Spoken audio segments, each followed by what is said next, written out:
does it look like to work together at Zehra Studio? Well, it is a process, let me tell you that. And in this video, I will be talking about just that.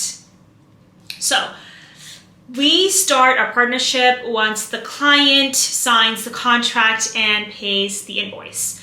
Once they do that, we hop on an onboarding call, walking them through our systems and timelines. So when it comes to our client projects, we primarily use Slack for most of our communication, and we use ClickUp for our project management. This is where we set timelines, list out all the tasks, and upload files for review. We don't usually use any other app unless, if they request, the clients request it. These two are the only ones because we want to simplify the process and apps as much as we can, because no one likes to download a billion apps and get overwhelmed. So the whole point of creating processes and systems for us is to make it as easy and seamless as possible.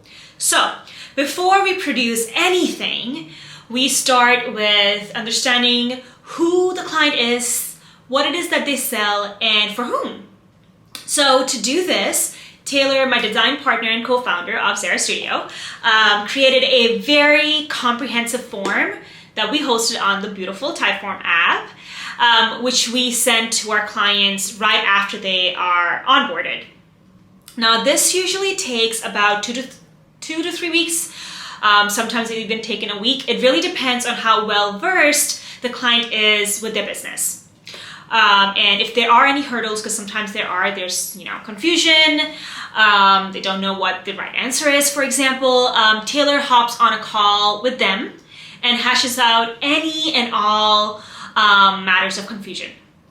Once we get crystal clarity, Taylor writes up a brief that is then uploaded on ClickUp and the respective task for the client to review. Now, when it comes to this, when we upload anything that we want the client to review, we assign the task to them, and we also set due dates, and this way they never forget and we're always on track with things. So going back to the process, if they have any questions or requests for revisions, Taylor makes those changes, and if there aren't any and they give us the green light, I hop in and I start creating the creative direction.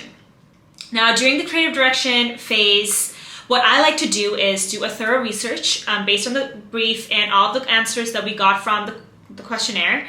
And I do the research in terms of the competition, current design trends, as well as soulmate client preferences, because all of those things are important. If we're too trendy, then, we just end up being a fad and we're not timeless. If we're too, not trendy or too timeless, then it become boring.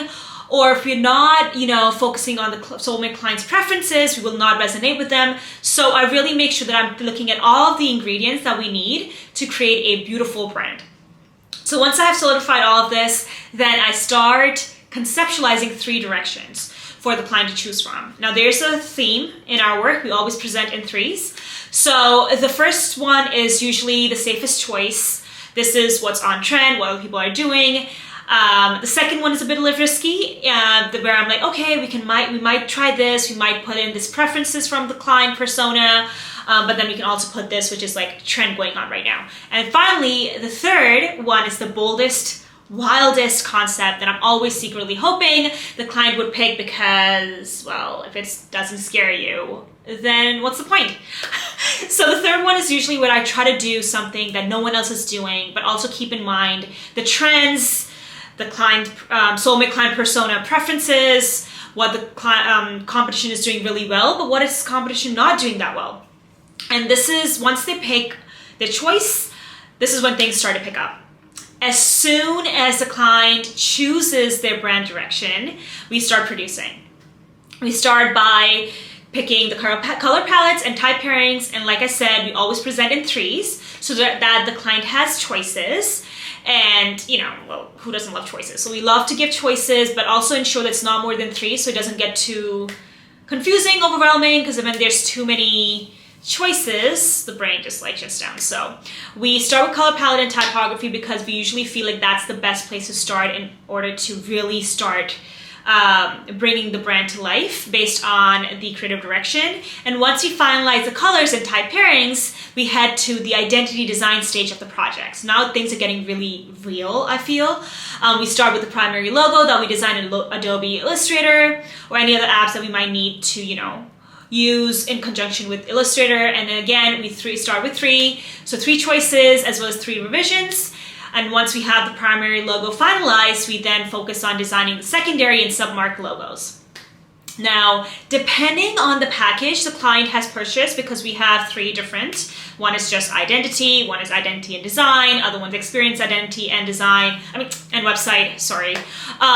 We move on to the other phases of the project. So, like I said, depending on the package, if they do have website, then that's the next thing we do. So when it comes to website and development, I primarily run the show. So I start with the similar process that I have for identity design and creative design, whereby I research, see what's up.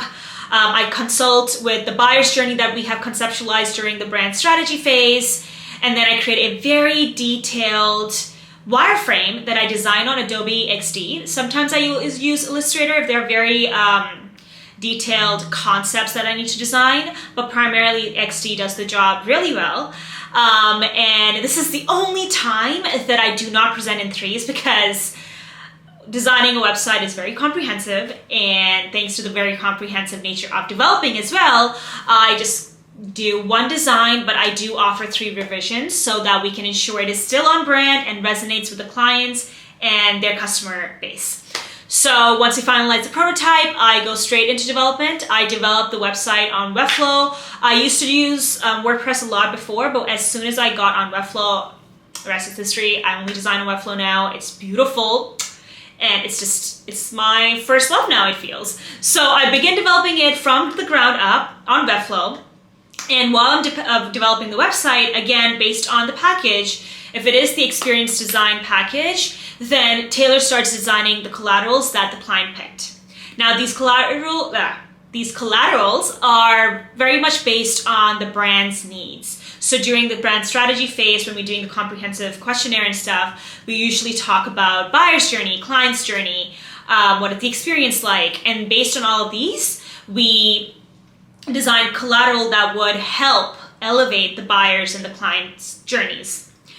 Now, this is where things start to look very real. Like, this is where you start seeing your brand coming to life. We now have a primary logo. We have a wireframe of your website. We probably also have a few drafts and revisions done for the collaterals. So you can start seeing what your brand is going to look and feel like once it comes to life, like literally.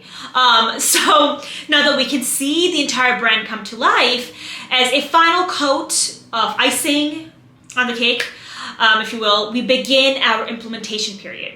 So during this period, we allow our clients to truly test out the goods we have designed for them by putting it in the real world. So again, based on packages, if it is the experience design package, we also do the brand launch strategy. So this is actually implemented in that strategy. And so when we put it out in the real world, we test things out. If there are any discrepancies, we rectify them and iterate to ensure it is perfect, because like I said, branding is pretty much a process and art of discovery than creation, and part of discovering is to put things out there, trial and error, and this is that final thing. And voila, we have a brand design for you. So we so far have successfully cultivated close to 8 brands this year since we launched in April. And I feel so blessed to have been given the opportunity to do so, because honestly, when we launched in April, we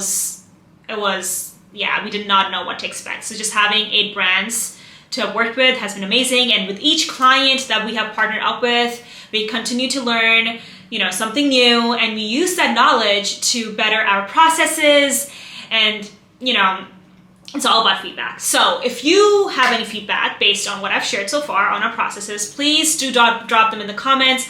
I'm a student first than anything else, and I always like to learn. And I'll probably be reposting this video a bunch of times in the near future, because we are going to continue revolving our design process, and we might be making, not might, for sure we'll be making a lot of changes. So if you do want to follow along, make sure to hit subscribe and follow along with me. And stay tuned for more magic, because I have so much more coming your way. And as always, thank you so much for watching. It means so much to me, and I'll see you in the next video.